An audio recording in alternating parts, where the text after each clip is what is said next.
কোনে কৈছে আইসকলে ভাগৱত পঢ়িব নাপায়, গীতা পঢ়িব নাপায়?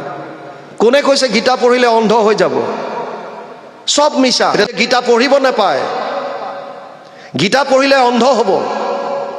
আইসকলেতো ওচৰলৈ চাপিব নাপায় শাস্ত্ৰৰ, ভাগৱত চুব নাপায়, চাব নাপায়, বন্তি জ্বলাব নাপায়। ভাগৱতত কৈছে বাক্য কৰ্ণ মন মুখ আছে মানে যাৰ হৰি ভকতিত সমস্তৰে অধিকাৰ। কোনে কৈছে আইসকলে ভাগৱত পঢ়িব নাপায়, গীতা পঢ়িব নাপায়? কোনে কৈছে গীতা পঢ়িলে অন্ধ হৈ যাব? সব মিছা। এতিয়া ডাঙৰ কথা হৈছে যে গীতা শাস্ত্ৰটো অকল আমাৰ এতিয়া কথাই নহয়, 5,500 বছৰ আগত ভগৱান কৃষ্ণই কৈ যোৱা। গতিকে এই কথাখিনিতো চবেই জানে, যিবিলাকে গীতা অধ্যয়ন কৰিছে, যিবিলাকে গীতাৰ ওপৰত প্ৰবচন দিছে। কিন্তু এই কথাখিনি সাধাৰণ মানুহক কিয় বুজাই নিদিয়ে? আৰু যদি বুজাই দিয়ে তেতিয়াহ'লে সাধাৰণ মানুহে ক্ষুদ্ৰ ক্ষুদ্ৰ দেৱ দেৱতাৰ ওচৰত কিয় সেৱা কৰিব? কাৰণ ভগৱানে গীতাত অৰ্জুনক কৈছে মত্ত পৰতৰম নান্যত কিঞ্চিদ অস্তি ধনঞ্জয় মই সৰ্বমিদম প্ৰতম সূত্ৰে মণিগণাইব। 7ম অধ্যায় 7 নম্বৰ শ্লোক গীতা। হে অৰ্জুন, মোতকৈ শ্ৰেষ্ঠ আৰু কোনো নাই। এধাৰী মালাত সূতাডালত মণিবিলাক যেনেকৈ গাঁঠি থোৱা থাকে, তেনেকৈ সমস্ত জীৱ মোৰ লগত গাঁঠি থোৱা আছে, মোক বাদ দি একো নাই। আৰু সেইকাৰণে মোৰ ওচৰত যোনে শৰণ লয় সিহে মায়াৰ পৰা হাত সাৰিব পাৰিব। এই সত্যটোতো 5,500 বছৰ আগতে কৈ গ'ল। এতিয়া আমাৰ মানুহখিনিক কিয় বুজাই নিদিয়ে? প্ৰবচনটো বহুত চলি আছে গীতাৰ ওপৰত, বিভিন্নজনে বিভিন্ন কথা কৈ আছে, কিন্তু আচল কথাটো সাধাৰণ মানুহখিনিক নুবুজায়। বলকি তাৰ বিপৰীতে এটা উলিয়াই দিলে যে গীতা পঢ়িব নাপায়, গীতা পঢ়িলে অন্ধ হ'ব। আইসকলেতো ওচৰলৈ চাপিব নাপায় শাস্ত্ৰৰ, ভাগৱত চুব নাপায়, চাব নাপায়, বন্তি জ্বলাব নাপায়। ভাগৱতত কৈছে বাক্য কৰ্ণ মন মুখ আছে মানে যাৰ হৰি ভকতিত সমস্তৰে অধিকাৰ। কোনে কৈছে আইসকলে ভাগৱত পঢ়িব নাপায়, গীতা পঢ়িব নাপায়? কোনে কৈছে গীতা পঢ়িলে অন্ধ হৈ যাব? সব মিছা। কোনে কৈছে গীতা পঢ়িলে সন্ন্যাস হৈ গুচি যাব? গীতা যিজনে কৈছে তেওঁৰ 16,108 গৰাকী পত্নী। ভগৱান কৃষ্ণৰ 16,108 গৰাকী পত্নী যোনে গীতা কৈছে, আৰু যোনে শুনিছে তেওঁৰ 4 গৰাকী, উলুপি, চিত্ৰাংগদা, সুভদ্ৰা আৰু দ্ৰৌপদী অৰ্জুনৰ। তেওঁলোকতো সন্ন্যাসী হোৱা নাই। অথবা অৰ্জুনে প্ৰথমতেহে কৈছিল মোক এইবিলাক মই যুদ্ধ নকৰোঁ, মই ভিক্ষা খুজি খাম। ভগৱানে কৈছে না, তোৰ কৰ্তব্যটো কৰিবই লাগিব। নিয়তম কুৰু কৰ্ম ত্বম কৰ্ম জ্যায় হিয়া কৰ্ম ন। 3য় অধ্যায় 8 নম্বৰ শ্লোক। তই কৰ্তব্য কৰ। অৰ্জুনে সন্ন্যাস হ'ম বুলি কওঁতেও তেওঁক কৰ্তব্য সোঁৱৰাই দিছে গীতাই। আমাক কৰ্তব্য কৰিবলৈ দিছে, কিন্তু আমাক পঢ়িবলৈ নিদিয়ে। নাপায় নাপায় শব্দ সোমোৱাই দিলে। গতিকে আপোনালোকে অধ্যয়ন কৰক গীতা। অৰ্জুনক কৈছে মায়াৰ পৰা হাত সাৰিব পৰা উপায় যদি লাগে তেতিয়াহ'লে মোৰ ওচৰত আহ। কিন্তু এই কথাখিনি আমাক বুজাই নিদিয়ে। কিয়? যদি প্ৰত্যেকজন মানুহক যদি বুজাই দিয়ে যে শাস্ত্ৰৰ উত্তম গীতা ভাগৱতে কেৱল কৃষ্ণত এক শৰণৰ কথা কৈছে, তেতিয়াহ'লে ধৰ্মৰ নামত চলি থকা বহু বেপাৰ বাণিজ্য বন্ধ হৈ যাব। গীতাত ভগৱান কৃষ্ণই নিজ মুখে কৈছে কাম স্থিৰ স্থিৰ হিত জ্ঞান প্ৰপদ্যন্তে অন্য দেৱতা তম তম নিয়মম আস্থায় প্ৰকৃত্য নিয়তা স্বয়া। 7ম অধ্যায় 20 নম্বৰ শ্লোক।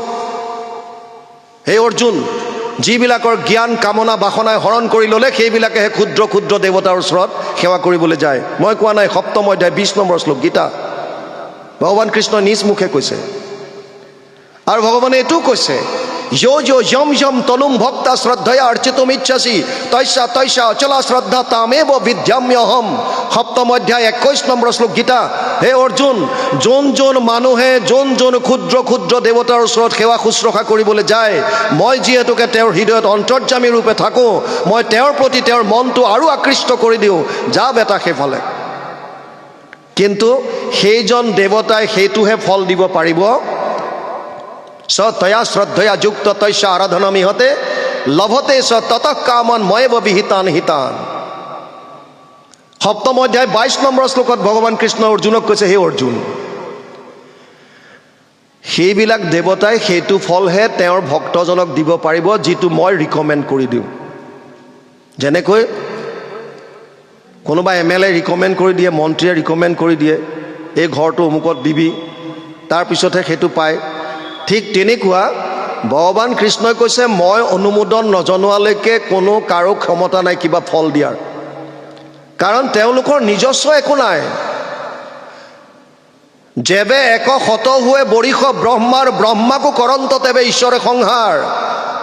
ব্ৰহ্মাও কৃষ্ণৰ কালৰ গতিৰ পৰা সাৰি যাব পৰা নাই, বাকী ক্ষুদ্ৰ দেৱ দেৱতাৰ কি সাহস।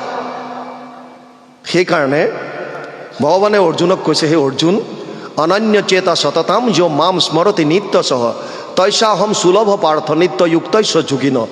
অষ্টম অধ্যায় 14 নম্বৰ শ্লোক গীতা।